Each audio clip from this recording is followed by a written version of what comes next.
Mon mari est toujours très très occupé. Voilà, il m'a déposé à la maison tel un pot de fleurs et chaque fois que je me plains, il me dit de me réjouir parce qu'il m'a épousée.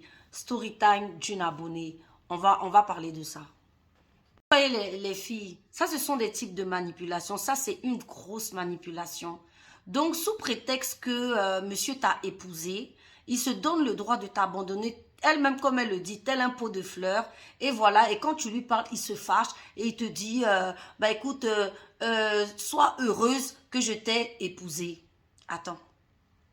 Chérie, déjà je vais te dire une chose. À 80%, mais je te dis bien à 80% ou 90%, ton mari doit avoir des relations dehors. Voilà, ça c'est sûr et certain. Pourquoi? Parce que quand on se met en couple, c'est pour vivre le bonheur. Bien sûr qu'on cherche l'argent, mais c'est pour être heureux déjà avec sa compagne.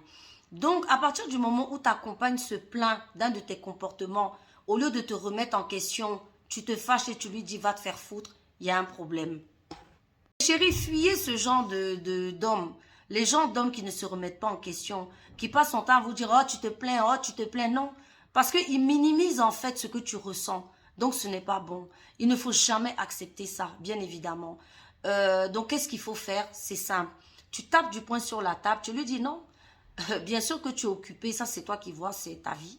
Tu me donnes un espace à moi. Si je n'ai pas un espace à moi, je pense que toi et moi, on va envisager autre chose, la séparation, par exemple.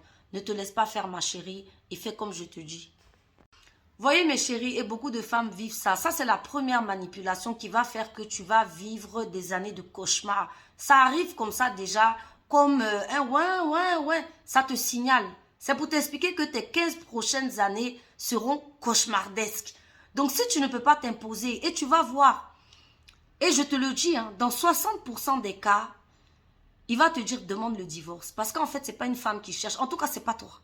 Voilà, parce qu'en fait, il ne veut pas te respecter. Donc, quand il te dit ça, toi, tu as peur, tu te dis, ah, donc dans ce cas-là, qu'est-ce que je fais? Je vais partir.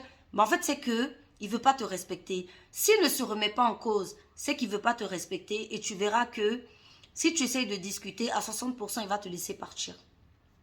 S'il te laisse partir, c'est un très bien fait. Tu trouveras quelqu'un d'autre qui va t'aimer.